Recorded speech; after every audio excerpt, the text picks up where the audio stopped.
بسم اللہ الرحمن الرحیم۔ السلام علیکم معزز خواتین و حضرات، میں ہوں محمد خزام عاشق اور آپ دیکھ رہے ہیں میرا یوٹیوب چینل جس کا نام ہے گردش دورہ۔ اور اس چینل کے اوپر آج ہم شمشیر بے نیام کی قسط نمبر 2 آپ کی خدمت میں پیش کر رہے ہیں، جسے لکھا ہوا ہے عنایت اللہ التمش نے۔ تو چلے داستان کو شروع کرتے ہیں۔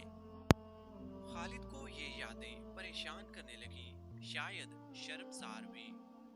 قریش کے لوگوں نے رسول خدا کے گھر میں کئی بار غلاظت پھینکی تھی۔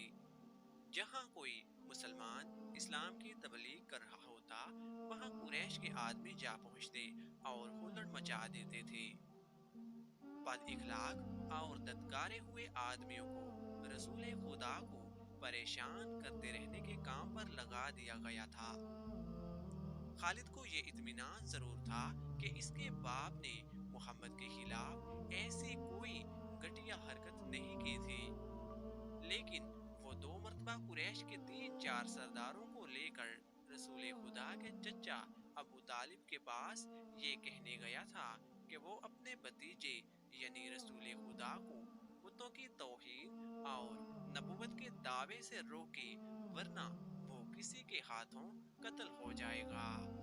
لیکن ابو طالب نے ان لوگوں کو دونوں مرتبہ ٹال دیا تھا۔ خالد کو اپنے باپ کی بہت بڑی قربانی یاد آئی۔ عمارہ جو خالد کا بھائی تھا، وہ خاص طور پر خوبصورت نوجوان تھا۔ وہ ذہین تھا اور اس میں بانک پن تھا۔